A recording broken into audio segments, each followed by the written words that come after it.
Hey guys, it's Big Mike, and like always, I'd like to thank you for being here today. Today I'd like to welcome back Peter Davies from Jigsaw Trading, here to talk about trading the chop. So some of the bullet points that Pete wants to cover today include the introduction to Jigsaw's trading tools that we'll be using today, benefits of trading the summer chop, range trading versus trend trading, identifying trade locations, refining entries, and managing those trades. Pete has asked everybody to hold the questions until the end of the presentation, so once he's done, you can ask your questions in the questions box, and we'll do our best to get everybody's questions answered today. The webinar is being recorded like always. I'll post the recording sometime tomorrow on our YouTube channel. If you are watching the recording at a later date and you like it, give us a thumbs up. It does help us out. All right, with that, I'm going to turn things over to Pete right now. And okay, Pete, you should have the option to share your screen. On my screen, second. Okay, you should have that now. Have you got that, Mike? Yep, we've got it. Looks good. Thanks, Pete. Okay, so as mentioned in the webinar invite, Jigsaw is a BMT sponsor, and as a sponsor we get invited to present a promotional webinar to the members. So what that means is I can show you around the Jigsaw tools a little bit more than in a regular educational webinar. Now, we've had the opportunity to do this since the start of the year, but I'm not a big fan of pure sales pitches.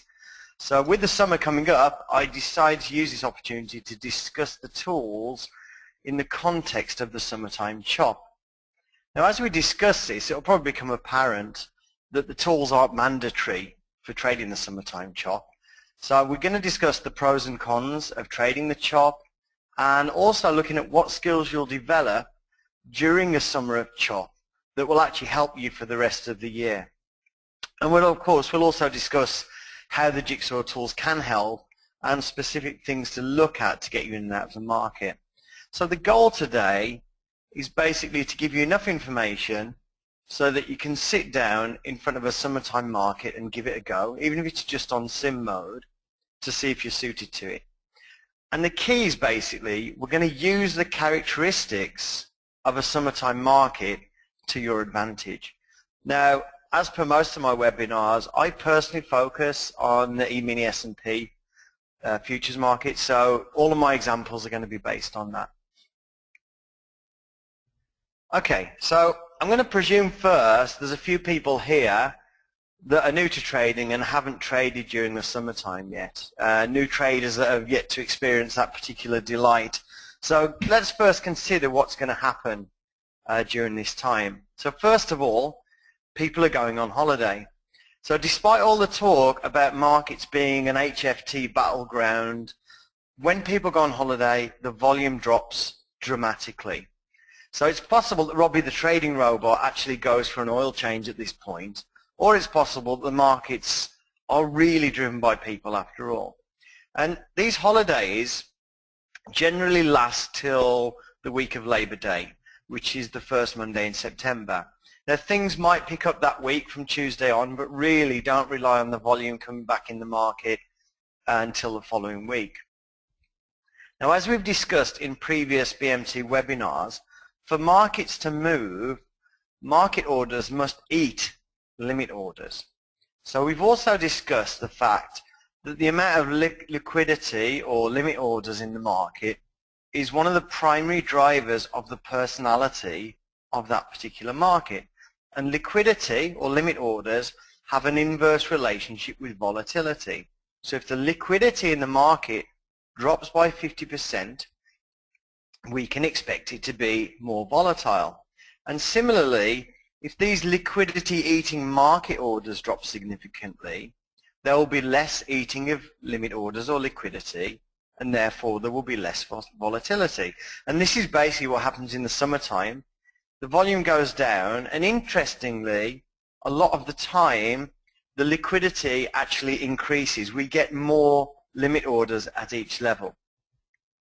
So that combination causes some very, very tight trading ranges that can last all day. Now, I know I've just used a bunch of terminology that will have possibly confused some people.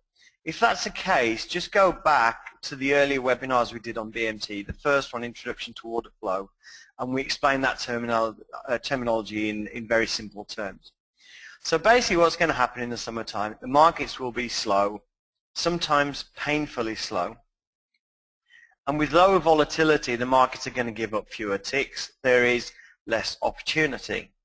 Now, we've experienced some of the chop already this year in July. Now, we did start to pick up at the end of last week, and we had a kind of decent day this week, but basically we are kind of getting into that summertime chop mode already. So here is the typical sort of action we can expect. So here we are. This is July the 7th this year at 10:30 a.m. We're 1 hour into trading, and effectively what we've done, we've pushed down at the open, and then we've gone sideways for 30 minutes. Now, if you look at the volume traded at each price over here on the dome, this is excessive at each level. There's so much volume traded at each one of these prices. So the liquidity itself is not low. There's plenty of limit orders, and as we can see, those limit orders aren't pulling out of the way because we can see this volume. We can see this volume at each level. So they're actually absorbing contracts, so hence all the volume at these prices. So if the liquidity is lower, we would actually see more volatility, but it's not low at all. So this small range played out for about 30 minutes. And as you can see from the chart, it hit the extremes many times, probably more times than I can count actually. So we can see it then popped up and built a smaller range again before we dropped back down. So the total move for the first hour is 20 ticks. Now another thing worth noting is we poked down through the overnight low, which is this blue line here, and we couldn't hold it. We then popped up through the lower extreme of Friday's range, and Friday was a half day, previous Friday, and then we rolled over. Now on normal days, buyers would normally jump in on a rejection of the overnight low from above, and sellers would normally jump in on a rejection of yesterday's low from below. So whilst it's rangy, it is reacting to common levels, but not in the sense that it's going to initiate a new short-term trend. Now on more normal days, you could have hit both of those levels in the first 30 minutes, and those two levels would normally be a lot further apart. Now if we look up at the NQ is showing effectively the same things. We've got this lower range here, then this upper range here, then a fall back down. So while you're watching this sideways action, waiting for something to happen, there's other traders actually making gravy fading these extremes. So while you're there thinking nothing is happening in this market, other traders are pulling out ticks, and of course some are losing ticks. So it's kind of a case of one man's inaction is another man's action, and that's what we're going to look at today, is how to turn yourself into a trader that can take advantage of this type of action. Now, people new to this action, I've spoken to a lot of traders who said, I got chopped to bits today. I'm sure we've all heard that phrase, but they don't understand why. Now, many people get, as more experienced traders, they actually sit the summer days out. Certainly, it's a good time to go on holiday. I know I used to sit these days out. US markets open in my evening, so in the summertime, I basically turn on the screen, watch the first 30 minutes, and then just switch it off if it looked like another slow day. And as my trading developed, I started to pay more and more attention to the volume profile in my trading. So I guess it was a natural progression for me to try and kind of break the back of this summertime action. So one summertime, I basically decided to see if I could find an edge in this action. So basically at the start of the summertime, I sat down and said, I am going to watch this until I figure out how to trade it. And this is a trader that mostly relied on those kind of 8+ point intraday swings on the ES and entering on a retracement. So this is a very different kind of trading for me. And it turns out, actually, the summer isn't all bad news. So let's just consider the pros and cons of trading this chop.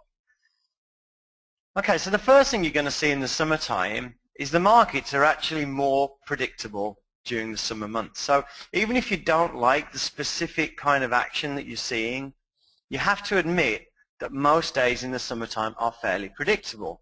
Okay, so you don't have to spend a lot of time deciding, okay, is the market going to trend today or is the market going to chop today?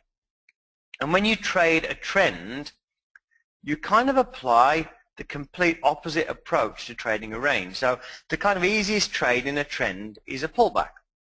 But in a range, that same location is the middle of your range and where the highest volume is generally, or the POC. And with a range, the absolutely worst location to enter is in the middle of the range. So the best location on a trend entry, the pullback, is also the worst location on a range day. Now similarly, fading levels on a trend day is a pretty poor strategy, partly because on most days I do my you'll see my pre-market prep on BMT, and there's often 3 or 4 levels that I've got on there that an intraday move might reverse. But you don't really know which one it will be. So if you get run over a couple of times playing the closer levels, it leaves you playing catch up for most of the day. In addition, those levels are kind of rife for manipulation. So you have people specifically waiting at these levels that they know reversal traders are going to trade, waiting to push you out of position. So the worst trade on a day where we've got intraday trends, the fade, is actually the best trade on a ranging day, but the worst trade on a trend day. So in effect, range trading requires the opposite approach to trend trading. And on non-summer days, traders spend a lot of time trying to decide which mode, trend or range, we're currently in. So again, one advantage of the summertime is predictability. Now markets are going to slow down and speed up all the time, and if you traded through 2013, you will notice that you'll remember that it just slowed down just for no reason at various points in the year. Now if you learn to recognize these high volume at price, small volatility ranges and how to trade them, you can take advantage of them anytime they occur during the year. So when everyone else is saying, oh man, this market's rubbish, it's not giving me any ticks, you can actually be carefully picking off those ticks. So to me, the best reason to give at least one summer a go at trading, if it's not for you, you'll find out. But if it is for you, it gives you something you can actually use when volatility drops. And you can use that all year round. Now the other thing about a slower market is you've actually got more time to make a decision. The market's not likely to run against you 10 ticks in a heartbeat. Now of course news can make that happen anytime in any market, but generally speaking the market's going to be slower. It gives you more time to make a decision about both entering and managing a trade, both of which are key skills for this type of action. The slowing down is also going to reduce the risk when you're actively managing a trade. Now, also your maximum risk or your stop loss is going to be close to your entry point on these trades. Now, if that's confusing, by the actively managing a trade, I mean you can get out of break even sometimes if you don't like the action. So you don't have to wait for your stop to be hit in any market, but with this kind of slowdown, that post-entry action is something you have a lot more time to analyze. So you're going to be able to get out before your stop is hit when a trade's moving against you more often with this type of action. Now the market does still respect key levels, and as this is more of a faders market, playing those levels, at least for an initial bounce, is actually a higher probability in these markets. Now on the downside, the market will often trade a whole day without going near any level you've defined in your pre-market prep. So if you're waiting for levels to get hit, you could well wait all day and not see anything get hit. Now of course there's some downsides, so trades also have less potential rewards in these markets, and in some cases the range is basically going to be too small to trade. So personally, for me on the ES, I'm not going to get into a trade on the ES in a range bound market if I'm looking at less than 3 ticks profit, which means at least a 4-tick range, okay? And that's me personally, so don't let me put you off. If you watch this for a summer and you find you can consistently pull out high probability 2-tick trades, that's fantastic. But the reason I go for 3 ticks or more is that the impact of commissions is greater. So if you took this to an extreme and traded a range where you had a 1-tick stop and target and like a $4 commission, which is a typical retail commission on the ES, then every trade you win is going to make you $8.50 per contract, but every trade you lose is going to lose you $16.50 after commissions. So basically you need a win ratio of 66% just to break even. So this kind of trading should be higher win rate anyway, but needing 66% to break even is a bit too much to overcome. So you've got to think basically what's my win rate and what's kind of my minimum size trade I can actually do, because commissions are such a kind of a higher impact when you're trading for less ticks. Now you need to be patient. So if you're the guy that comes into the market heavily caffeinated at the start of the day, this might not be for you. So there's going to be a lot of times, especially if you follow the advice here, that you're going to put a limit order into the market, you're not going to get filled, and then you're going to see the market go 5 ticks your way without you. Okay, and you can't chase these trades, and we'll see a trade later that I didn't chase, even though it would have been right, because basically if you chase the trades and you get in halfway through the move, then the risk reward and the commission thing kind of goes all screwy again on you. Now you can rest limit orders at both extremes of a range, just basically regardless of anything else. You can just put your limit orders in and then focus on managing the trades once you're in. So that's a good idea in terms of getting a good queue position and being able to get at a break even, because there's often going to be people behind you in the queue. So if you want to actively manage the entry, as I do often, and by actively manage it I mean wait till it gets to your price and then make a decision, trade or not, you're going to miss a lot of trades. So there is a trade-off between just resting limit orders at each side and actively working an entry. And you've got to be able to accept missing a trade. And if you do miss a trade because you put a limit in, it came to your price, traded, didn't fill you, and then did exactly what you thought it would do, the best thing to do is give yourself a big pat on the back for being right. Okay, so you're not going to make any money, but try not to let it kind of put you into a state where you're feeling like you've left out or you've missed out, and you need to kind of, you know, now be more aggressive. Now sim trading is a bit of a downside here, because there's going to be, as we see this, there's going to be a lot of reliance on getting filled on limit a lot of the time. And with Ninja, for instance, it's got 2 modes of filling on sim. One is unrealistically good, one is unrealistically bad.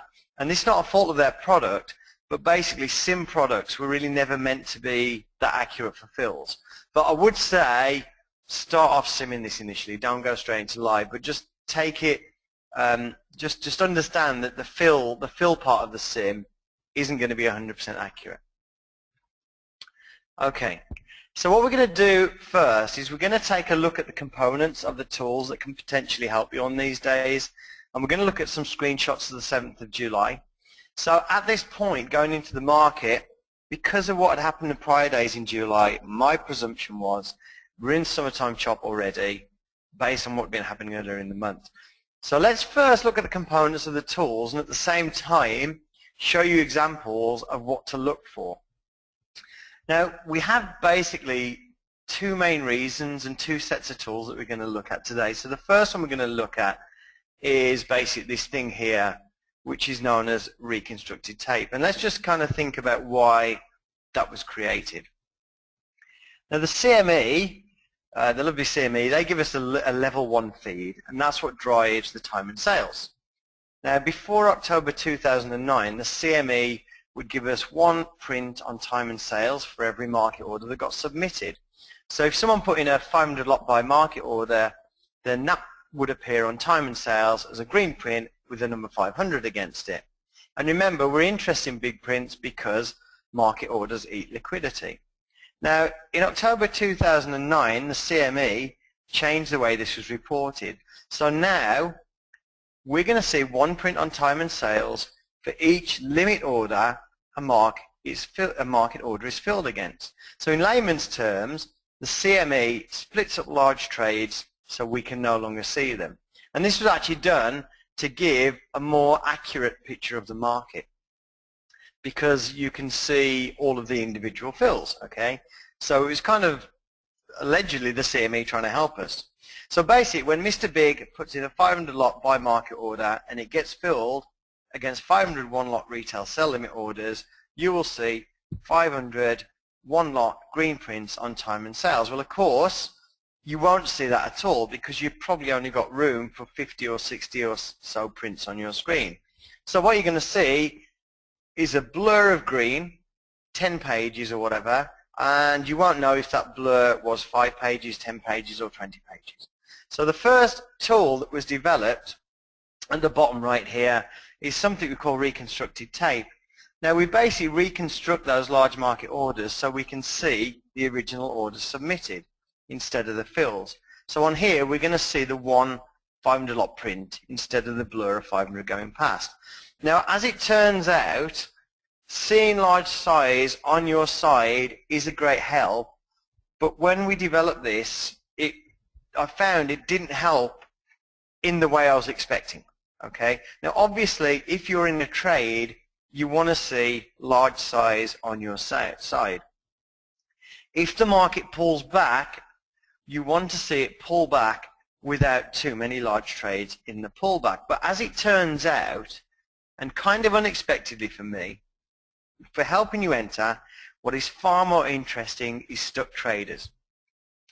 Now if we look at this reconstructed tape here, what we can see, we've had kind of larger traders hitting into the bids and moving the market down. So we've got 73.25, 73, 72.75, 72.50, and we've got one here at 72.25. And so now here we are, we can see the price. We're at 72.25, 72, so bid 72, offer 72.25. It's 9:31, just come into the market. We can see the greens, large size, relatively few and far between. Okay, so we go forward a short while, and now we can see some large sell orders hitting into 72. Now at this point, we have to consider a piece of conventional wisdom that everybody knows about trading, and that conventional wisdom says, we all know most ES traders have 8 tick stops. Now that's what I've been told, and there's even some guy that keeps posting on my YouTube channel that I'm talking nonsense because everyone knows traders have 8 tick stops, so it must be true. Now I happen to know a guy that trades 500 lots at a time, not on the ES, on the treasuries. Now he's got very low commissions, and of course he doesn't use 8 tick stops. In fact, he's only looking for 1 tick target on his trades. Now that's not my game, but we need to consider the behavior of some of the people that are behind these large trades. Okay, so it's not like we can say that every large trade is a short-term scalper that's going to exit quickly if he can't get a fill, but we should be aware that these people exist and that they do react, as we all do when it looks like things aren't going our way. So that brings us to the point about these big guys. Here we are, 1 minute and 41 seconds into this market.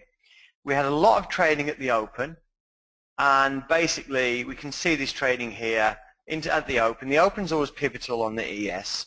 Basically the bulls couldn't hold this. We can see 3,900, 5,500 contracts here, and basically the sellers stepped in. Okay, and the sellers stepped in and they got some move for their selling, and they got it down to 72. Okay, so if you're a seller, you're feeling pretty good right now. We've got we've got 444 contracts here on the bid. So there's not a lot of bidders, not a lot of liquidity to stop us ticking down some more and for the sellers to get some more love for their money. Okay, and then that takes us on a little bit longer. And we have to think, how do the sellers feel now? Okay, there's still not much liquidity. If we look at the inside bid here, we've got 337 contracts to eat. Okay, we have ticked down to 71.75 because we can see that 22 contracts sold there. It's not a huge amount. Okay, we can also see more large sell orders. Okay, so we've had this 100, 179, 250, and the result of that additional selling, well, absolutely nothing. Okay, so just from the perspective of this reconstructed tape showing trades of 100 contracts or more, we can see that sellers are no longer getting any price move down for their efforts. And what's going to occur at these key points is you're going to see a regular pace of sell, sell, sell, tick down, sell, sell, sell, tick down. Then you're going to see sell, sell, sell, sell, sell, sell, sell, sell, oh crap, and then buy, buy, buy, buy, buy, buy, buy. So there's an appreciable pause. Okay, you could just watch this single window here and get a feel for when those guys are trapped. And it's actually a good exercise in itself to do that. Just turn on big trades and watch the ebb and flow and watch it pause when they basically overcommit themselves and get caught outside. So anytime there is a pause like this, they could, of course, come back into the market and hit it with more sell market orders. But the longer the wait, the longer you see these guys here trapped without getting any movement, and no more of them coming in to move the market down, the more likely it is to snap back up in the short term. Okay. Now also, if the other side comes in and starts buying, obviously the sellers will see that and they will be likely to move up. If it ticks down and can't stay down, like this 22 contracts here, or if there's an iceberg order against them, then the chance of fading this is better. And of course, in this case, we have the tick down, couldn't hold it, and we also have this thing called an iceberg here. Now, on the topic of fading, obviously this is in the context of an overall choppy, low volume market. So I'm not a fan of trying to catch the high or low of the day. So if this was after an 8-point move down, I wouldn't be looking to fade this. Okay, so watching these larger trades help us. You want them on your side when you're in a trade, and you want them trapped when you're entering. Now, just a couple of other things about this tool. As you can see, or you may be hearing my voice, I use something called LSD, or we call the least significance digits feature, to just show the important part of the price. So you can see here basically in my price, I see 72, 72.50, but you don't see the 19. We drop the 19, which makes it easier to read. And we also put a timer on how long the print's stay on the screen. So over here, I'm only looking at trades that occurred in the past 2 minutes. So trades that are older than that basically disappear off the bottom of the screen. Okay. We also have alerts and chart markers for exceptional trades. So I usually set that to 600 contracts, and then I've got a marker on the chart and also an audio alert when a particularly large trade occurs. So that's pretty much what I use that tool for on chop days. But this large selling isn't the only interesting thing that's going on here, and isn't the only thing that would tell you that this is where you should fade the market. Now, before I tell you what the other thing is, I'm going to tell you about this other screen here, depth and sales, and why it actually exists. Now, I was learning about order flow. I actually had lessons from other people. I talked to scalpers, I talked to prop traders, talked to a lot of guys who traded the order flow. And it became very clear to me when I was actually looking at what they did that I didn't have some of the mental skills that these guys had. Now, in particular, it seemed to me that anyone that could sit in front of the TT dome or CQG dome, as many prop traders do, and trade off it, were what I call mental acrobats. They've got a very, very good short-term memory for numbers. So they can remember how many trades hit into a level 5 minutes ago. They can remember what bids were sitting at a level and what offers were sitting at a level 5 minutes ago, and whether it's now increased or decreased. They could just do that in their head. Now, I couldn't do that. I'm just not wired that way. So I designed this screen to get over that need to be a mental acrobat. Now, these mental acrobatics, funnily enough, they're not even about making a decision to trade. Okay, it's purely about being able to read the data. So I figured if you took away the need to be a mental acrobat, it would kind of level the playing field in terms of being able to read the order flow. Now, of course, when you look at this screen, probably the first thing you're going to ask is, well, how did you make it easier to read when you actually added a bunch more numbers to the screen? And you might comment that there's no way I can read all those numbers at once. And you would, of course, be quite correct. There is no way you could read all this at once, and you aren't supposed to. So what I'm going to do now is I'm very quickly going to go through what's on there and what it is we can see right now that's making sellers especially nervous and why you've got to trade on. So first of all, look at these two columns that are kind of in the center. This here is showing something we call current trades. Now I presume you can all see my cursor over there. Can you just give me a Y if you can see my cursor? Hey Pete, we can see it, but it's a little bit hard to see. There are some GoToWebinar drawing tools. You might try using those to mark up. Okay, right. Okay. So, do you see the arrow? Okay, the arrow is probably better. Okay. So these columns here, they show something called current trades. So it's red here for sell market orders hitting the bid, and blue for buy market orders hitting the offer. And by current, we mean this time round. So these numbers are not cumulative. If we move away from a price and come back, these numbers will reset.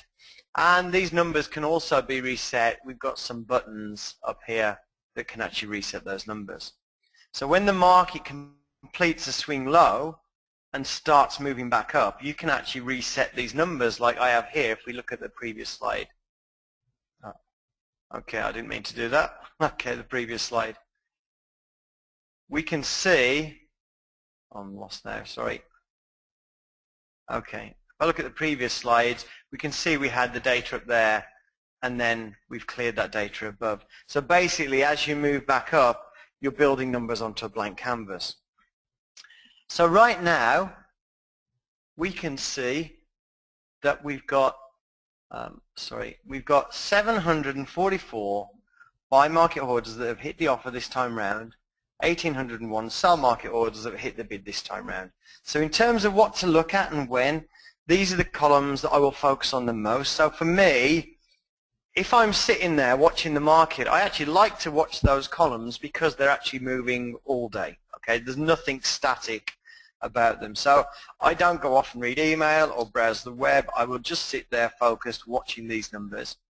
Now as we come into an area, a key area, or something changes in the way these two columns are acting, then of course I'm going to take a glance at the large trades and I'm going to take a glance at the other columns. So most of the time all I'm watching are these two numbers, and that's me. Now everybody has a different technique. I know people who primarily watch the depth on the dome, and reading the dome is no different from reading the price charts in that everybody's watching different things and everybody's taking triggers off different things. Okay, so what I never tried to do with this was watch everything at the same time, because we already know that I'm not a mental acrobat. Now the next outside set of columns here, so the blue column here, these are the bids and these are the offers. And this is the liquidity that has to be eaten by those market orders. So right now we see 337 contracts at the bid and 366 contracts at the inside offer.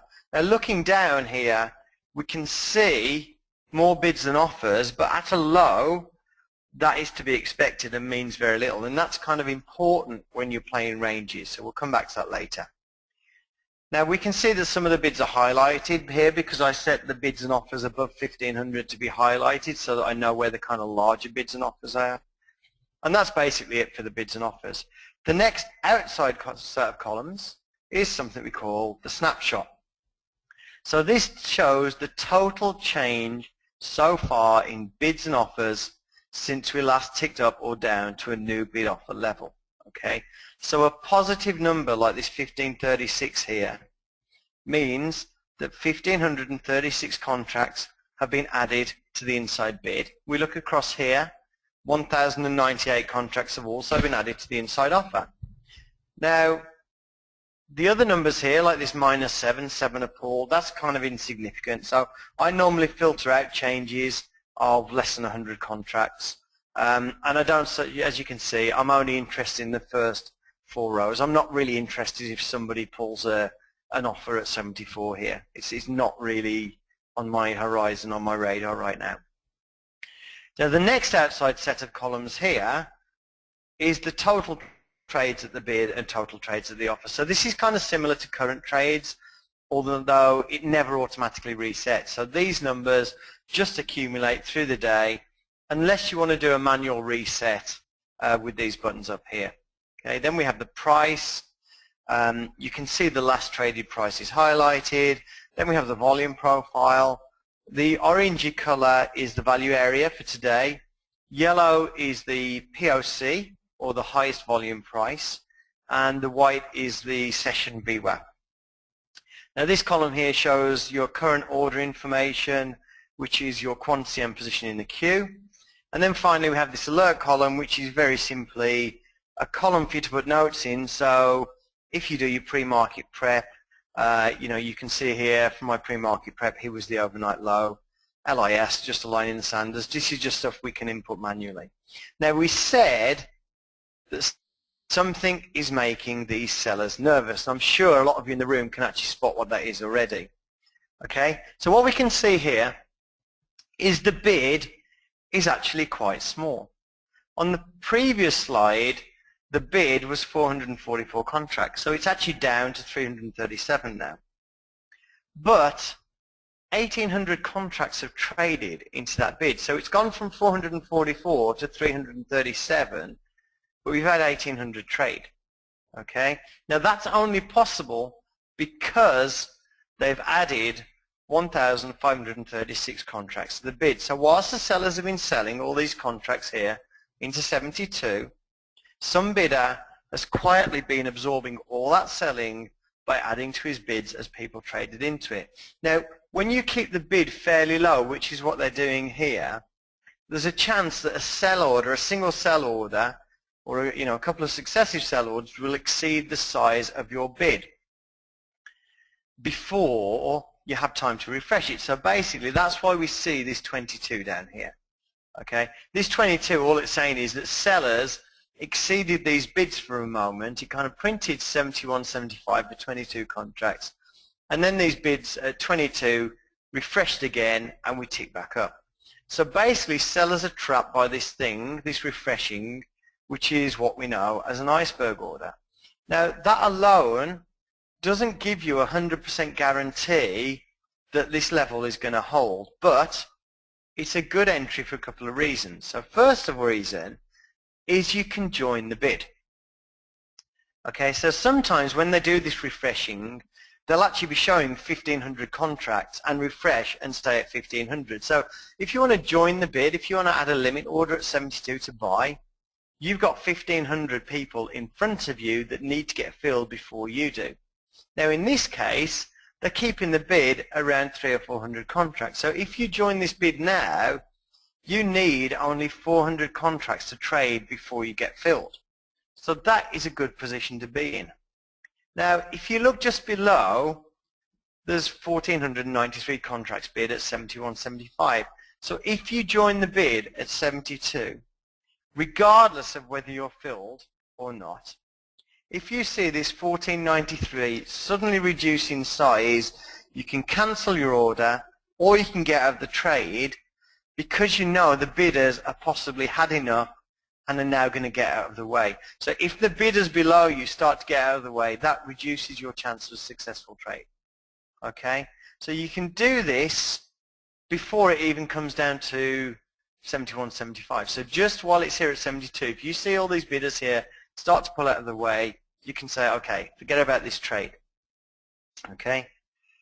So if it does tick down again, so if we do tick down to 71, 75, as long as it stays there with like 600, 700 contracts, you can stay in the trade. So you could exit at a tick loss because the sellers start to chew into those bids. So if they start trading into it aggressively, you cut the trade. Now, of course, there's always a chance that we tick down 71.75. You see 800 bid. You say, right, I'm going to stay there because I still see 800 bid. And then suddenly somebody puts in a 900 tick sell market order, in which case you exit at 71.50, which incidentally, for a trade like this, is where I would put a stop loss. Okay, so you could be at a break even or one or two ticks loss, but it's a slow market, so you're going to actually have time to make these decisions. Now, the upside on a trade like this, well, potentially back to the high of the day, 73.75, or this area here at 73.25, where we've got this step in the profile. So that's kind of where you'd be looking at targeting. And the third reason this is actually a decent trade is because we're in the chop. We know it's a faders market. So if you're in a market you know is a faders market and you see this kind of thing, you've got a good chance that it's going to go back up. If it's not a faders market, this becomes a much lower probability trade. Okay, so this is not a guaranteed trade, but it's a good probability. You've got sellers trapped. You've got an iceberg and bidders absorbing, so it's kind of a typical fade trade. Okay, so if I can get my slides down. Mike, I might need your help. It doesn't want me to go to the next slide now. I've got the pointer on. You can, I think you hit escape and it'll go back to the default pointer. Okay, got it. Brilliant. Thank you, Mike. Okay. Okay, so we're going to the next slide, and we're going to see that I didn't join the bids at 72. So joining the bids is one way you can play a range market. The other way you play the range market, the other entry, is basically buying into the offer as you think it's about to break. Okay, so it's a tick worse entry. Instead of taking this limit, joining this limit order at 72, you actually buy the offer at 72.25, and it's just a market order effectively. You're getting in the market one tick worse. Okay, now you do this because you think it's going to move up right now before giving you a fill at the bid. Okay, if you think that's going to happen, it's worth taking a shot because you should immediately see it tick up and be at break even. Okay, so if you see the buyers aggressively hitting in, or you start to see the offers pull out of the way, then regardless what's happening in the bid, it's about to tick up. Okay, so it doesn't guarantee that it's going to stay up either. It just means it's kind of tipping the odds in your favor. You've seen the sellers get trapped. You've seen the absorption. Now you're seeing the offers pull out of the way. You're not going to get a fill on the bid. I'm just going to hit in the offer. I want it to tick up straight away. Okay.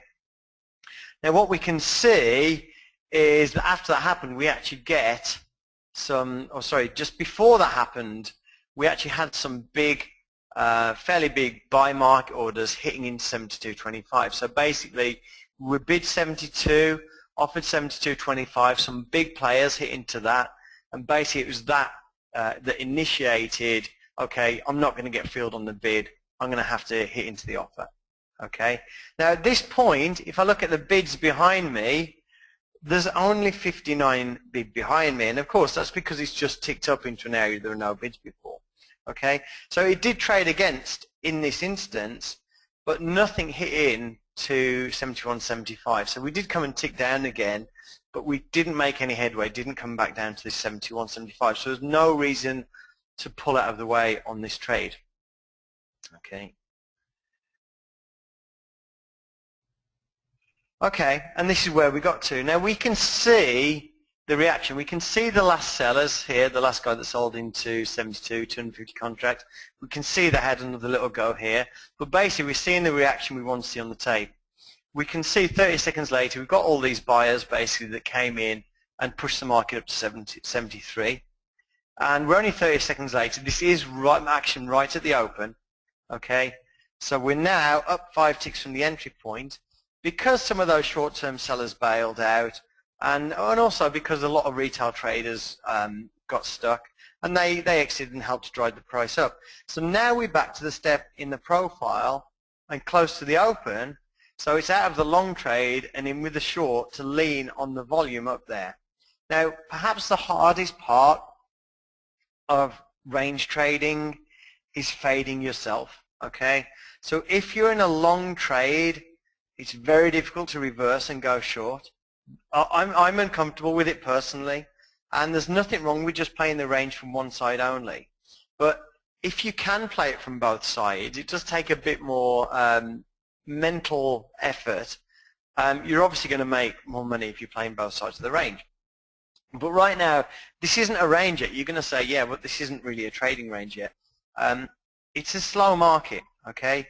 So I'm expecting a range to form, but because we're only 3 minutes in, I'm not sure where the range is going to be.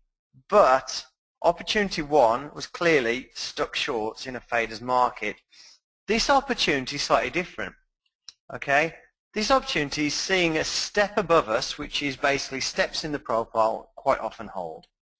But it's just below the open price, okay? Now, if you watch the ES and you regularly follow the action around the open price, you know it's an area that the buyers want to get above and the bears want to stay below, and you often see quite a little battle at this area. So basically what I'm doing here is I'm leaning on the step in the profile because I want the bears to step in and I want the open to hold. So basically I'm in at 73, I want 73.50 to hold, okay? I can see the buyers on the way up, but there's no pause yet. So this opportunity is a bit more tenuous because there's no order flow confirming this on entry. So this is effectively basically me just putting a limit order in where I think the market's going to go to reverse a trade. So this is me just fading myself. Now, in fact, because I know this was a more tenuous trade, I actually ended up scratching this trade because more buyers did step in and they kind of spooked me out of the trade. Now, those buyers didn't get any traction, as it turned out, and I kicked myself on the way out because, as we'll see in the next slide, we can see this. Okay, so what we can see is these two large trades, this 105 and the large trades here hit into 73 after my entry. So it's those guys that spooked me out. Okay, so I saw them hitting in, but you can see that after that only 18 contracts hitting 73.25. So my scratching that trade was more emotional than logical, because I was kind of leaning on this open. I was saying I don't want the open to break, but I saw a couple of big traders in and just got out. Okay, so nobody wanted to hit into this 73.25 price. Should have stayed in, didn't. Okay, move on. Now what we have overall here is a failure to get to the open, and again I can't stress how important the open price is, especially when you're trading this kind of market. So we got buyers up to 73. These were followed by sellers down to 72.75. Now we have a couple of buyers hitting in 72.75, and what do we see? We can see 2,923 contracts hitting into 72.75, and it looks like those guys are trapped. Okay, now this isn't a good entry for me personally, because one of the things we said earlier on is that entering in the middle of the range is not a good risk reward, generally speaking. So I have a personal rule against it, but the setup is there and there are some other good things going for this trade. Okay, so while I didn't tell you this, I'm going to just tell you what's kind of on the plus side for this trade. Okay, first of all, the range here, or the profile, is kind of more well formed. It's kind of a bit more fat in the middle and kind of slimming out to the outside. It's not a perfectly formed profile, but any range you see that has kind of starting to develop a D-shaped profile where it's fat in the middle is a lot more reliable range. Okay, so it's fat in the middle, but it's only 2 points wide. Now when the range is only 2 points wide and we're this early into the market, there is a chance we can extend either side. So if I go short here, I could get lucky and possibly get to the overnight low, or this kind of line in the sand, this resistance area or support area I've identified down here. Now, that's the first thing that's going good about this trade potentially. The second thing is the offers. We've had 2,923 trade here. Look at the offer side. They're refreshing, but again, they're small. So we only need, if we get in and put an offer here, we only need 358 contracts to trade ahead of us before we start to get filled. So we can actually get in here at a good price. Okay? And of course, we're absorbing a lot of contracts, 2,900 contracts. So basically, we've got refreshing at the offer, relatively small offer. We could try and join this trade. Okay? Now your risk, well, nobody wanted to trade 73.25, and 73.50 is the open price. So if you get up through the open price, shorts are going to bail absolutely, and longs are going to start pushing it. But I would say your risk is this 73.25. This price we came up to, nobody wanted to buy into that. So I'd say if they start trading into that aggressively when you get up there, then you're done. So downside target, though, are likely 72. Possibly the overnight low, and maybe this line in the sand here, but I think that would be pushing it on a summertime chop day. So for me, this was painful to watch. I scratched a short higher up, and then I see this kind of action here. That's a little bit painful for me to watch. But long term, it's been better for me to just let these things go. So if you miss the extreme, for me, I don't trade in the middle, but I can see there is an argument for taking that trade. Okay, and we can see where we got to. So basically, we did get to the overnight low. At this point, my wife just popped her head around the office door and asked me who I'm shouting rude names at. Now let's take a step back, okay? So we've just missed a trade, market's gone down. Do I want to rush into the next trade? Do I want to say, right, I'm at the bottom of the range, I'm going to fade it? Or do I want to take a step back, okay? And I suggest that we always take a step back and have a look where we are, because it's the summertime, we have time to make decisions, okay? So we progress down on the ES, we can see we're down to the overnight low. The NQ is moving sideways, but kind of towards, well, in the kind of middle of its range. The nicey tick here is down, but not an awful lot. We've extended our range down on the ES, okay, and it's now at the overnight low. And a couple of buyers have stepped in at 71.50. We still have these sellers down to 71.50 as well. They're still fairly new and fresh, not nervous yet. It's early in the day. I'm thinking this is one we should let play out a bit, okay?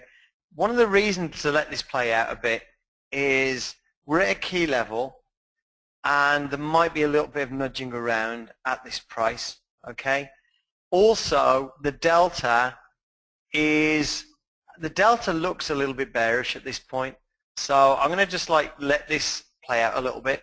And in fact, if you're trading the summertime, it is actually better to just let the first 15 minutes play out, certainly when you start trading this. So if you wait 15 minutes and come back, you see generally you're getting a better idea of where the range is forming. So I'm thinking, okay, sit back, wait for 9:45. Okay, and here we are at 9:45. So now we can see, okay, range is kind of better developed. I can say, yeah, this now is giving me a better idea of where the range is. So 71 is the bottom of the range. 72.25 or 72.75 is the top of the range. They're both stepped effectively. Now there is potentially a downward bias. We can see, looking at the ES chart, we've got volume on the way down. We've got the cumulative delta is also down. I would much prefer this cumulative delta to be showing some sideways action. So right now, I'm looking at this. I can see where the range is.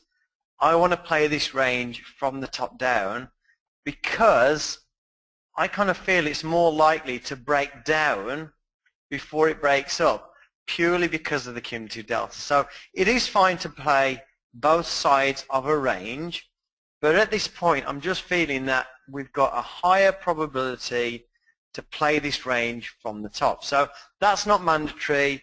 You can be more aggressive with it, you can be cautious. I just prefer to be a bit cautious and try and cherry pick the best trades. Okay, so now let's fast forward a little bit to kind of where the end of the range is.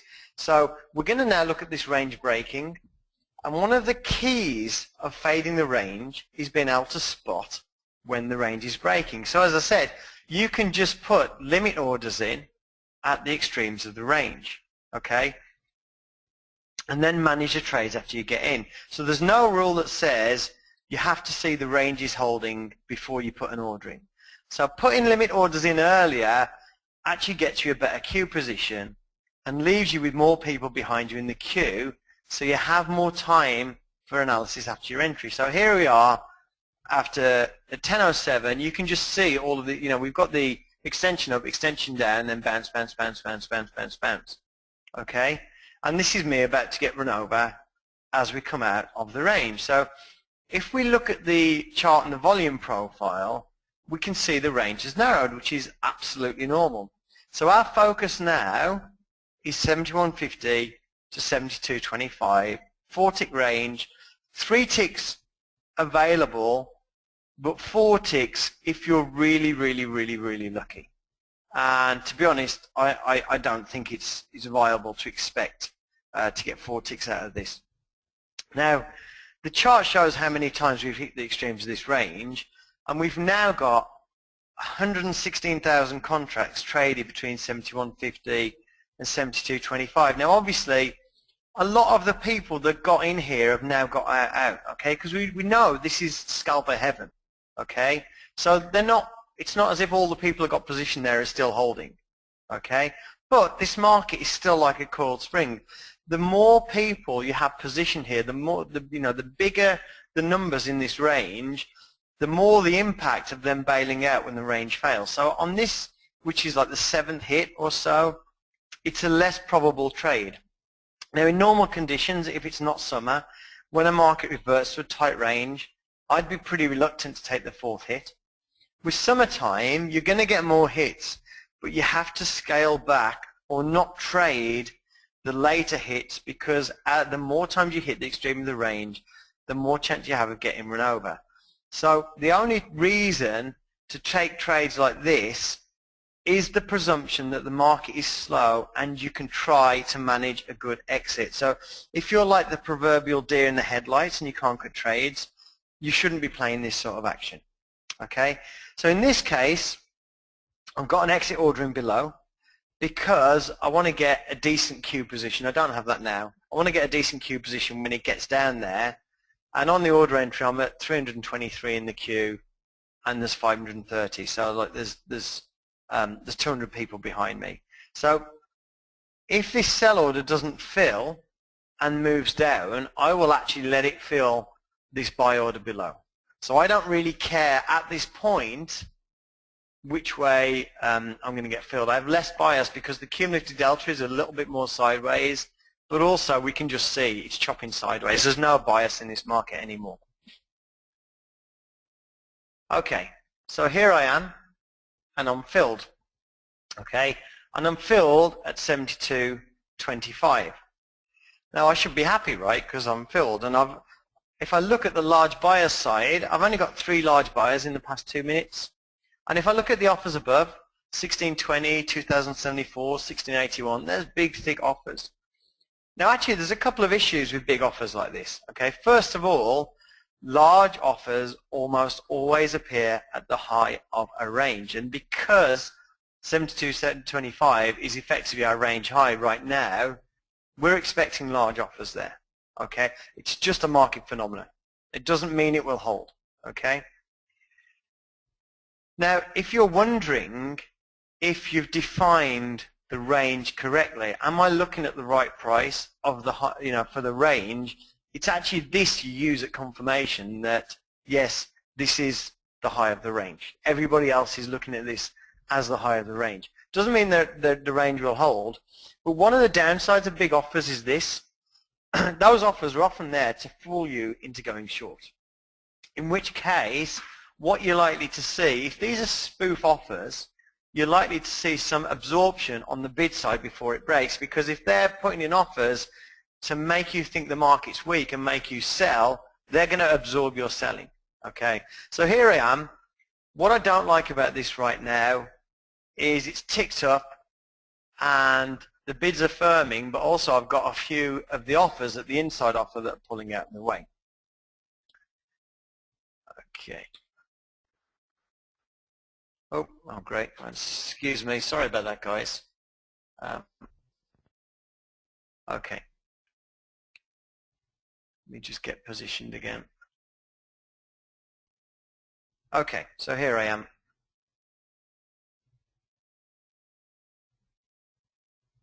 So I want to get out.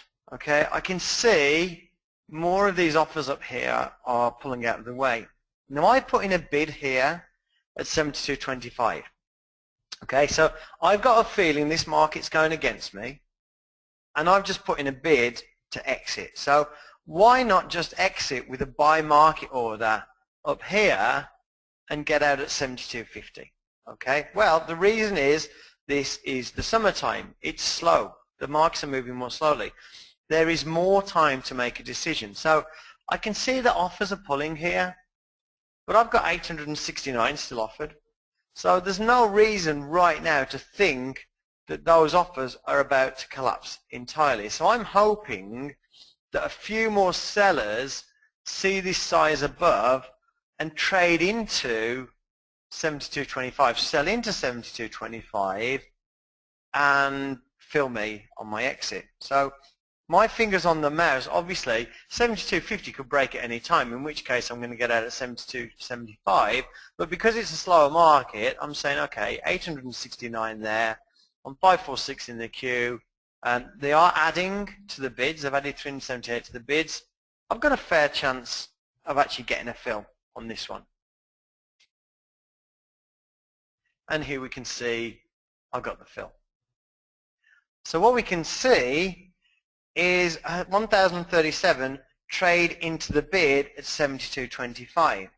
Now, you might be thinking, I got out early again. Should I kick myself? Because I can see on the tape here, I've got these large sellers that sold into 72.25. Okay, well, if they sell some more into 72, yeah, I probably will kick myself. But right now, I had selling 72.25, but it's just this one guy here. This one poor guy here sold one contract into 72. Okay, so right now I'm still happy with what I did. I'm still happy with the decision I made.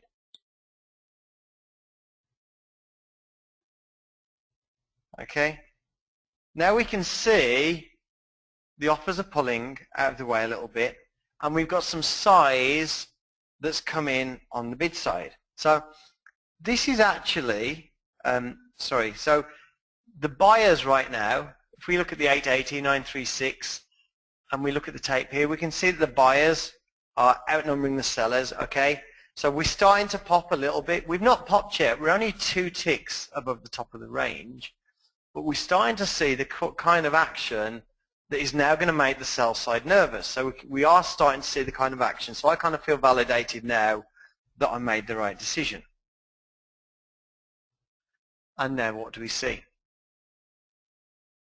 What we see here, 72.50, we're now seeing absorption at the top of the range on the bid side. Now, one of the key things about this is when you break out of a range, you often come back, and for reasons we've talked about in our previous webinars, you often come back to the top of the range and just sit there on top of it and can't get back to it. So we've got absorption at the top of the range on the bid side. Now this is actually a potential entry point for those that are a little bit more aggressive. So this is bidders trying not to let it fall back into the range. The sellers, we've still got sellers here playing the fade. We've still got these guys fading, so we've still got large sell orders into 72.50 hitting it and getting nowhere, and the bidders refreshing. Okay, so the sellers are getting trapped again.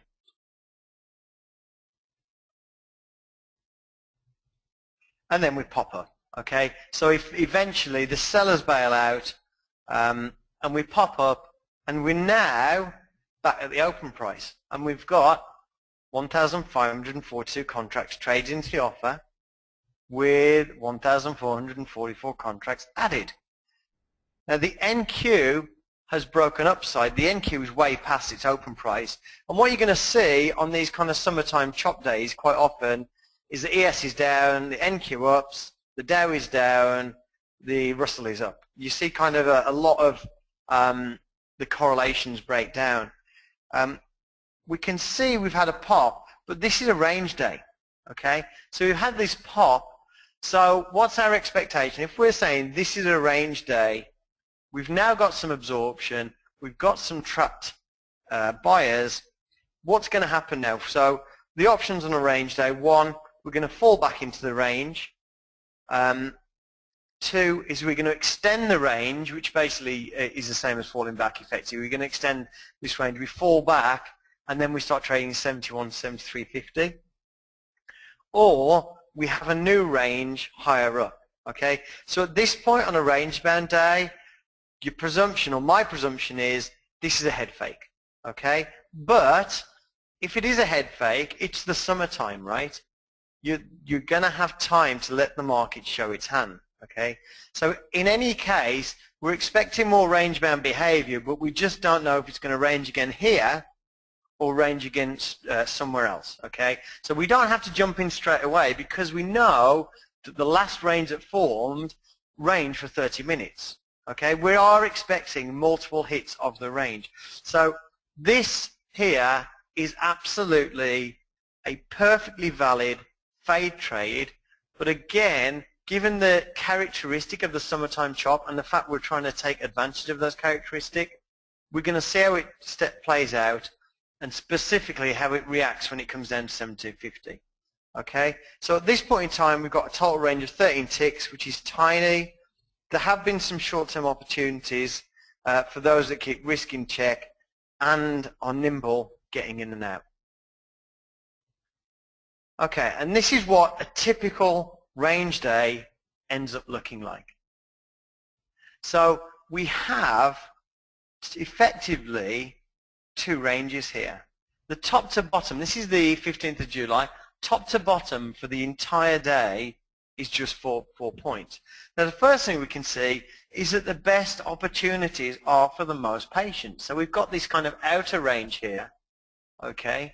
And remember, when we're looking at a range, you are expecting head fakes, so we do expect the head fakes either side, okay? But this is effectively our outer range, okay? And you can see how long you'd have to wait to take trades at that outer range.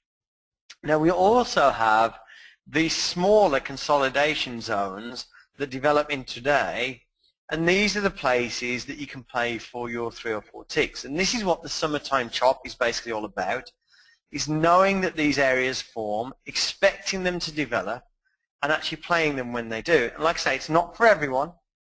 The market can devolve into this sort of action at any time in the year, and it did constantly throughout 2013. So I'd say the main benefit here in being able to recognize this and play it is the fact that when the market slows down, you don't have to go and look for another market. You don't have to stop trading.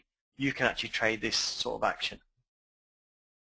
Okay, so let's go over some of the ways that you can play the range. Okay, so the first of all is you do expect the range, but you've also got to keep a check on your market internals and your correlated markets, because they also should be showing low volatility. We've already said your correlated markets might not be correlated anymore, but they should certainly be correlated in terms of volatility.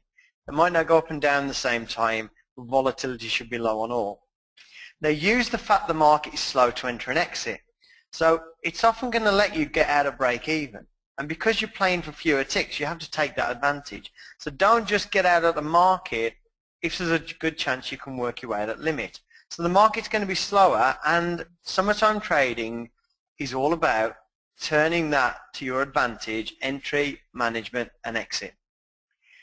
I would stay out initially of the ranges in the first 15 minutes. There is a lot of jostling for position in the first 15 minutes, especially around the open price. There are trades on, but they're not the easiest fades, because even though it's slow, it is a little bit faster. So I'd say when you first start doing this, don't bother with the first 15 minutes. Use the volume profile to tell you where the range is.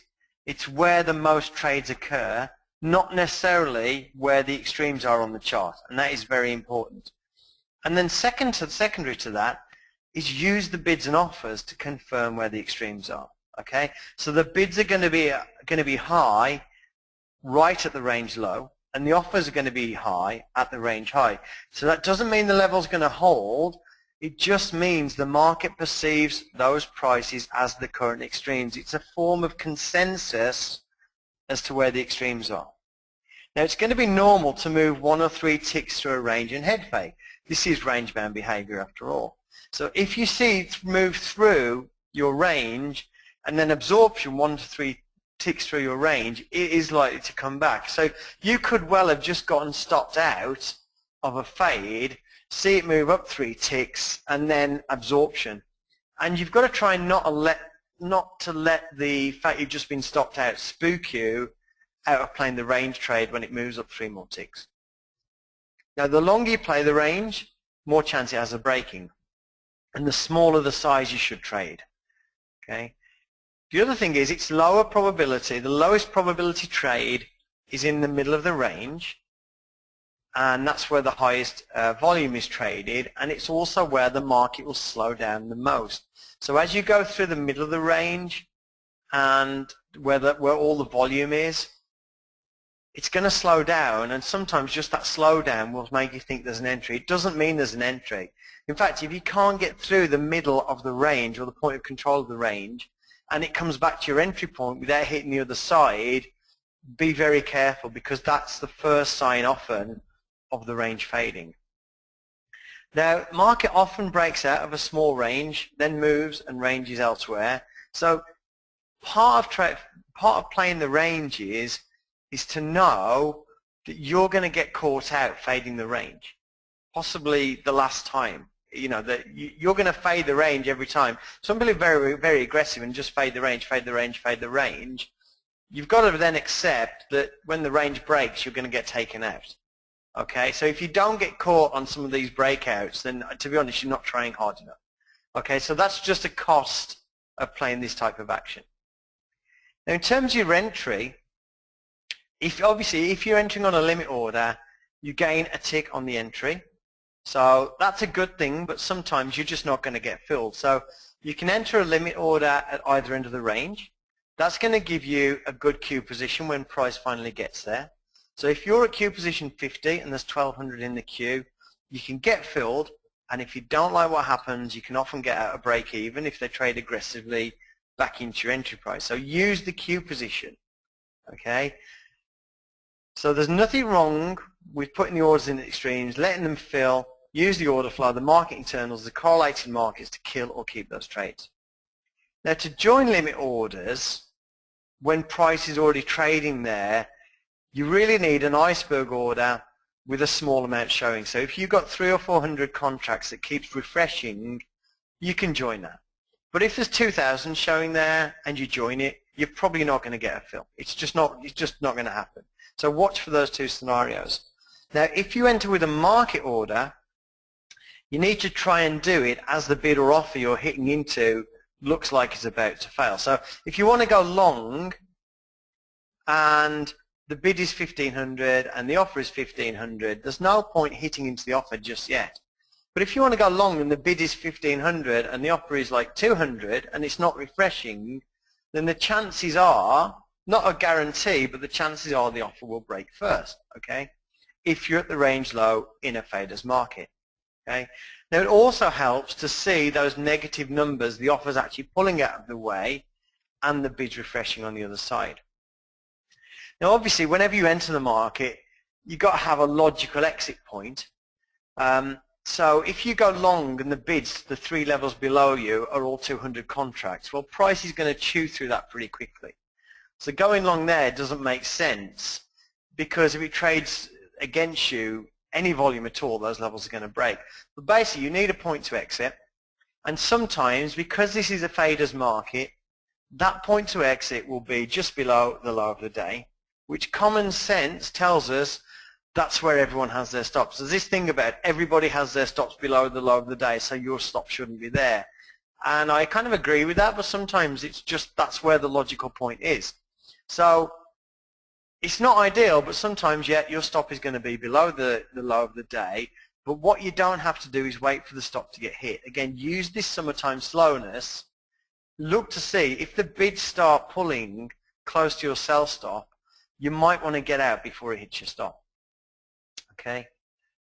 Now, no range lasts forever, and it kind of almost makes no sense to discuss breakouts on range days, because they're the things that are going to happen the least, because it's going to range so much. But when you do have a lot of positions in a small area, it generates energy for a breakout, and it is kind of important, even though you're going to get stopped out sometimes. You're going to fade the range and it's going to go against you. But it is kind of important to see signs that the extreme will break. So if you're looking to stay in a fade trade, obviously you've got to be able to try and learn to recognize to see when that range is breaking. So it's kind of a natural progression from fading the ranges to kind of getting involved with the breakout. So to play a breakout, you really need to get in at the extreme or before the extreme, simply because any breakout could be a head fake. Okay. Now the breakouts are without doubt the hardest trades to play on these days.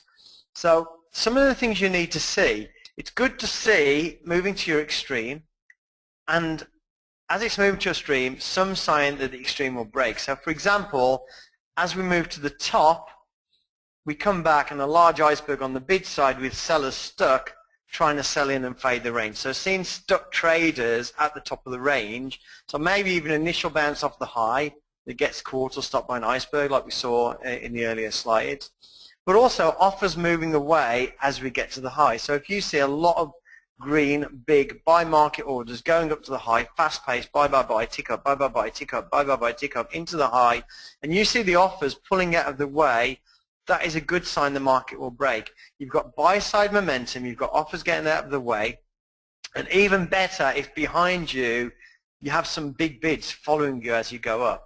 Okay, you can get in on that trade, but that is a momentum trade, and it's literally a trade that you're saying right now, right here, right now, in the next few seconds, this market is going to break out. Okay, and if you slide back just 1 or 2 ticks, then your timing's off and you scratch the trade. Okay, so it's a very tough trade to get into because you really do need it to break right now, and you can get in when buyers are aggressively hitting it. But when they're doing that, it shouldn't slide back. It shouldn't stop, because the moment it stops, those guys that are hitting into it and have got that momentum will see that their momentum has faded. They might stop hitting into it. Now, you don't have to play the breakouts, but obviously, if you can tell when a breakout's happening, it's going to save you from some stop outs on your range trades. Now, in terms of cutting trades, you've got to be fairly aggressive at the start of a trade. Okay, so with cutting trades, you've got to say, right, when I'm entering, that's my highest risk period. The first few minutes after entry is my highest risk period, and you need to get out if you see some signs are going against you. So once in a trade, this is the summertime, and it does take time to get the opposite side.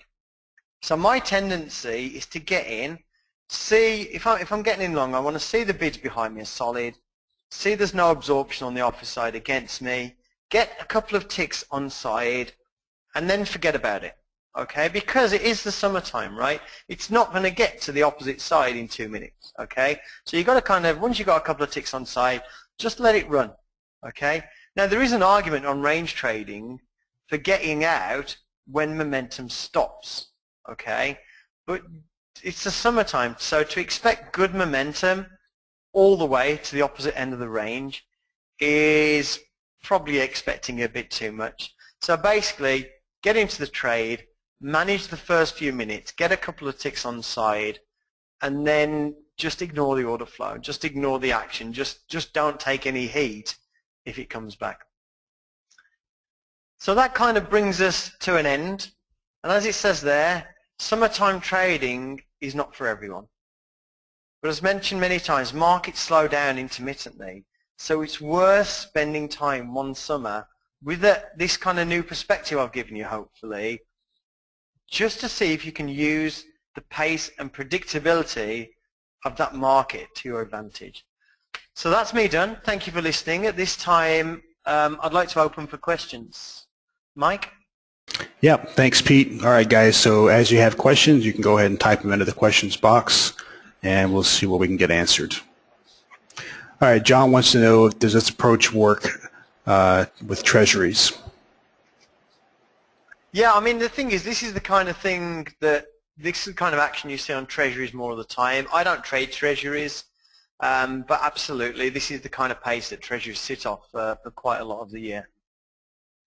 Mike wants to know if JT levels are included in the tools. JT levels is free, so I don't know if that's on BMT or not, but if it is, I've got a note. I'll put a note to put that on the webinar thread. Okay. Velox wants to know, does your software report estimated position in Q for open eCry? It does, yes.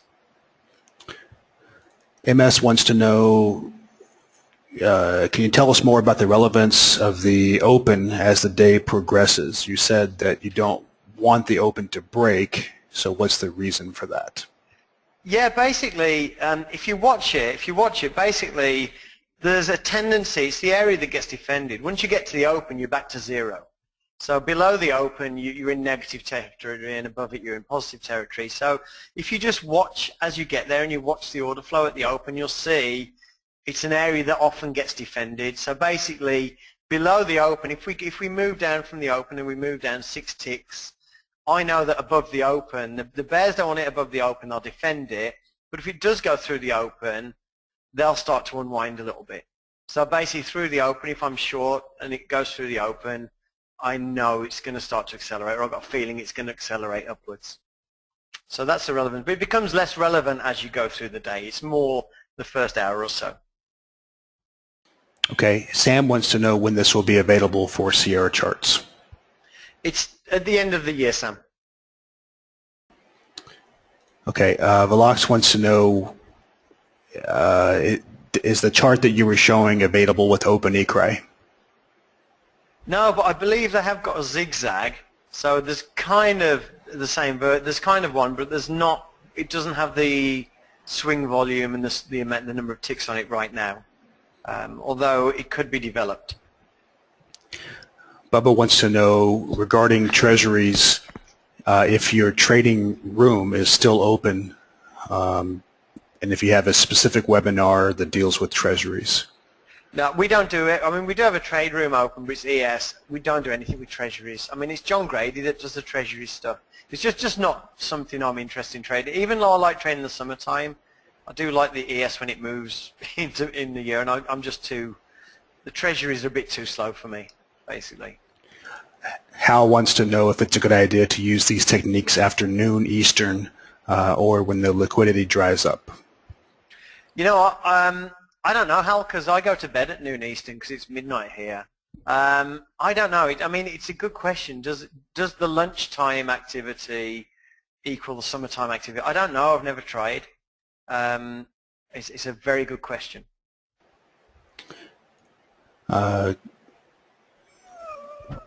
Okay, so Christopher wants to know about other markets, thinner markets in particular, like the NASDAQ or the DAX. Chris, I don't trade them. I don't trade those markets, so it's not something I could really comment on. Okay. David wants to know what exactly is coming through on the time and sales, and how does that interact with what's being shown on the DOM? Yeah, basically, the time and sales shows the actual executions. The DOM is showing resting orders. You know, basically the DOM is saying, okay, I'm a resting order, I'm waiting for somebody to come and trade with me. And then the time and sales is showing the actual executions, the trades that took place. Okay.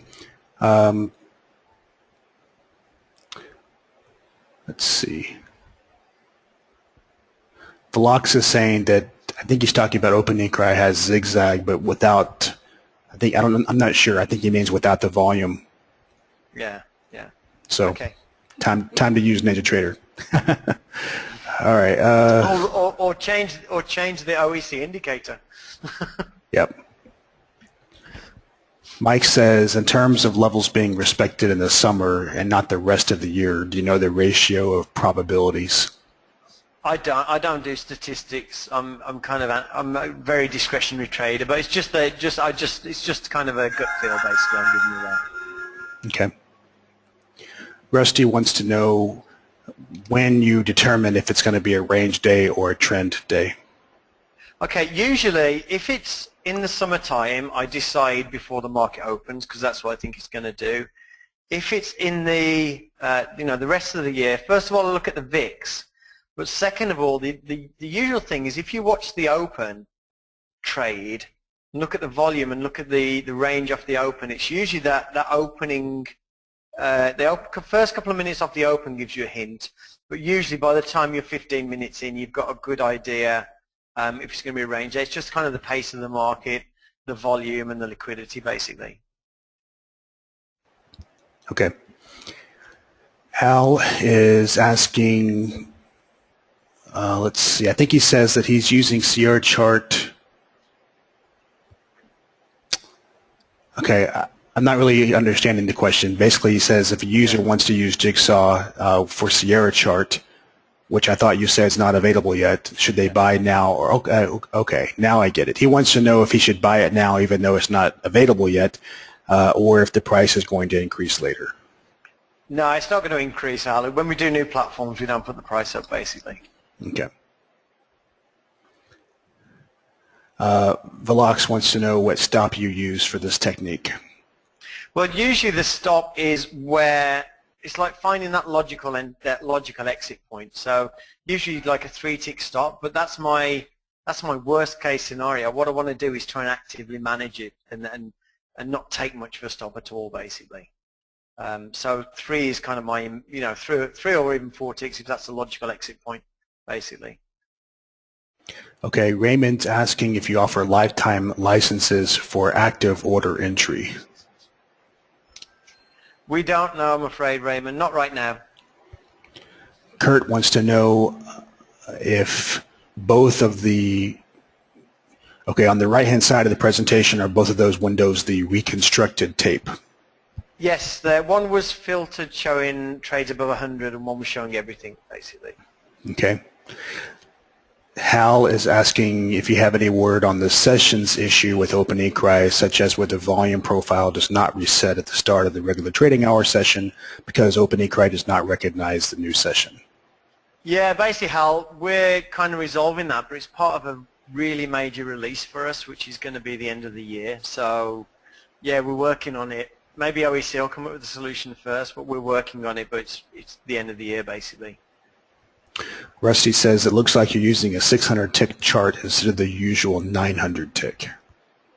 Yeah, basically when the market slows down a bit, I like to I use the number of ticks that show me like a morning's worth of action, and I found with the 900 it's kind of hiding a little bit, so I just drop down a little in the summertime, basically.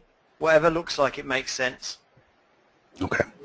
Nestor wants to know if there's any discount codes. Well, all the BMT Elite members get 10% off, basically. Felix says if he's understood correctly, you normally use limit orders for the stop loss in a slower summer market to gain more time for the exit decision, and a market order stop loss when the market moves more quickly. Is that right? Yeah, basically, if I'm in short and I think the offers above me give me time to get out, then I'll put a limit order in. But if the offers are looking weak, I'll just get out a market order. Absolutely. Okay, Ed says he's currently trading from the chart trader. Does he need a subscription for Jigsaw? No, only if you enter the trades from Jigsaw. If you enter the trades anywhere else, you don't need a subscription. Okay. Velox is asking if you're varying your size for each chop trade based on how strongly you feel about an individual trade. Yeah, basically, yeah. Not really how strongly, but basically how many hits. So the more hits it's done, the more I think it's going to break, basically. Which I guess amounts to the same thing. Okay. Well, Pete, so we're at an hour and a half, and it's you started this thing at like 3 in the morning, so at your time. So I guess now's a good time to stop it. And if anybody has further questions that they did not get answered, then your email is right there on the screen. It's peterdavies@jigsawtrading.com, or they can go to your website, jigsawtrading.com. There's also a thread on BMT. There's actually several threads on BMT that people could use to ask questions. All right. Okay, well, thanks then, Mike, and thanks everybody for attending. Thanks, Pete. Thanks, guys. Bye. Yeah. Bye.